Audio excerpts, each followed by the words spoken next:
from the soul with it. Yeah.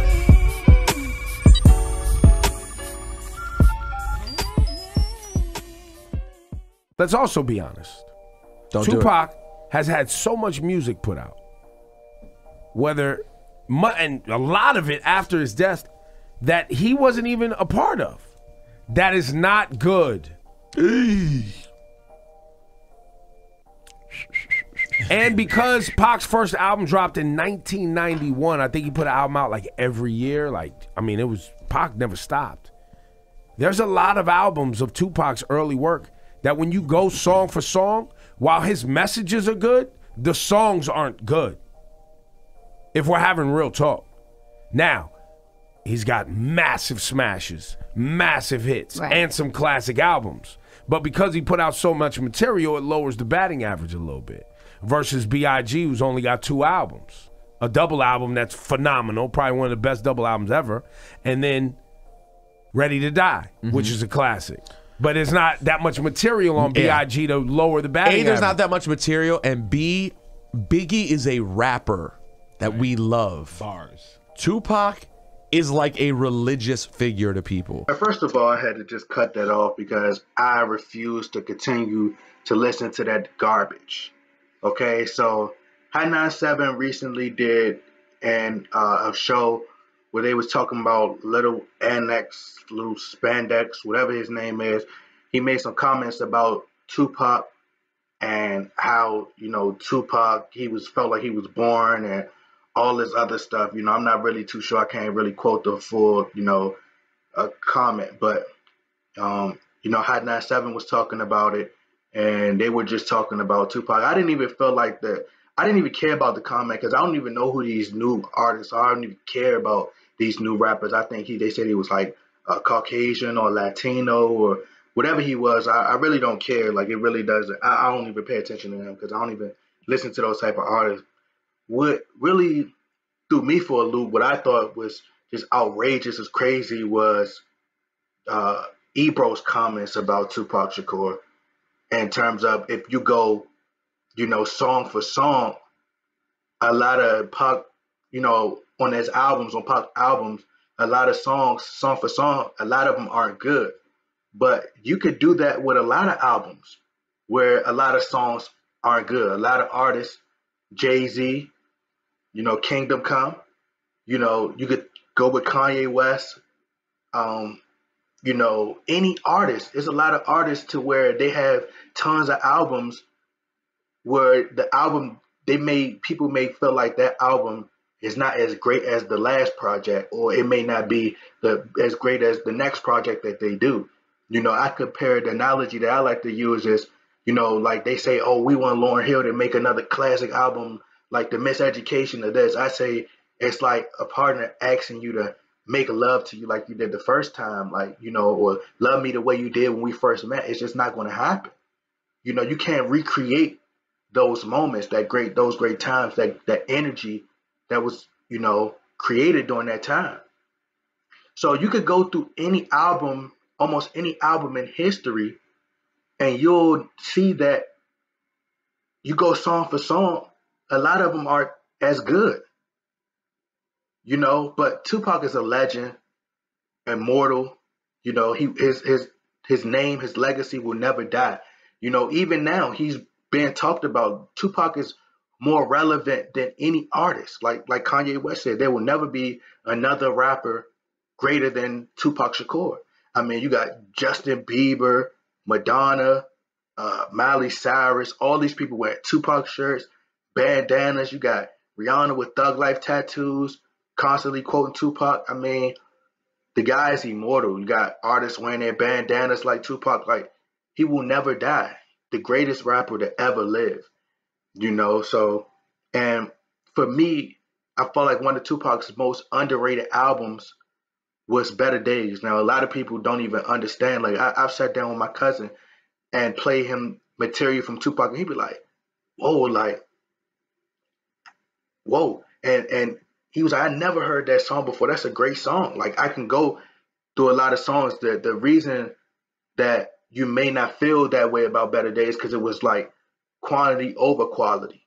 but it was still a lot of great songs. This too was the best version of, the Better Days album.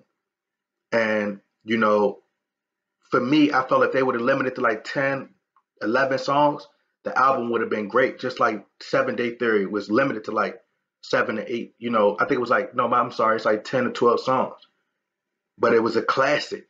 And the Better Days album gave you that feel. If you listen to the intro and how they was like, oh, how is Tupac releasing all this music? He's supposed to be dead, blah, blah, blah. And then the last song, he says, expect me like you expect Jesus. I'm coming back. He gave you that Machiavelli the Don feel to it. And then there was a lot of songs like Never Call You B Again, Who Do You Believe In, They Don't Give a F About Us. You had songs like, what's some more songs on there? Like just a classic album. Military Mind's a great song. This Life I Lead was a great song. When We Ride on Our Enemies, Thug's Mansion. I mean, it's a lot of great material up here. It just didn't get the promotion that a lot of these other, you got to realize the 7-Day Theory, it was a lot of promotion behind, he had a record label behind him when he did All Eyes on Me. You get what I'm saying? He had Death Row, one of the most prominent labels at that time. And then on top of that, he just got out of jail, the controversy, everything that was coming around it. And then the 7-Day Theory was right after he passed away. So there was a lot of promotion and stuff. When you pass away, people love you more when you die than when you were alive. So they're going, you seen that with Biggie's album, how it went diamond. So for me, I just felt like Tupac is the GOAT. You can't, for me, I felt like EBRO, it was disrespectful. Like some people may not feel that way. He said something else where I'm going to just read between the lines where he was like, Tupac wasn't around for a lot of his material. So pretty much saying it wasn't that good. The material that's what I interpret. He said that the material wasn't that good when Pac wasn't, when he left. His mother was hands-on. She got Johnny J to produce. Even Until the End of Time was a great album to me. Like I like the Until the End of Time album that he did, But the Better Day, his mother was hands-on. She got a lot of his material and the rights to his music. She got Johnny J, who was a part of All Eyes on Me album to do the Better Days album. And it sounded like organic. It sounded like Tupac was in the studio and actually recorded on top of those beats. Like, of course, it's a lot of songs that you would go through. You could be like, all right, you could take those off and just make this 2 and take like 3 songs off of there and add it with this 2 and make it limited to 10 to 12 songs. It would have been the second, it would have been part 2 of, the Don Illuminati. So I just felt like his comments was just absolutely disrespectful. And then to end it off with his comments about, well, I feel like Biggie was a lyricist, or I felt like Biggie was pretty much a better rapper. Pac was like a just religious leader, which I agree with. But Tupac was also a rapper. He was a poet. He was just more versatile. I think he was more versatile than Biggie. He showed his vulnerable side, and that could be a given. It could be a gift and a curse kind of thing, because Biggie came out like a couple years, like 2 or 3 years after Pac. And I think Biggie came around like 93, 94, if I'm not mistaken. So he'd been around for almost 4 years and was only able to put out two albums. So he wasn't in the studio. Tupac was just dedicated to his craft, more dedicated to his craft than Biggie was. He put out more material than Biggie did. He stayed in the studio constantly. Like the fact that he still has over 2,000 records, that you got to realize this younger generation is still remixing his music, putting it on Gucci Gang and putting on all these different new songs. So he's immortal. He's going to live on forever. So he still has thousands of songs that hasn't been heard. And Biggie was out for a good period of time. It's people who would come in the game and be gone. So Biggie was around longer than a lot of these people and was still only able to give you two albums.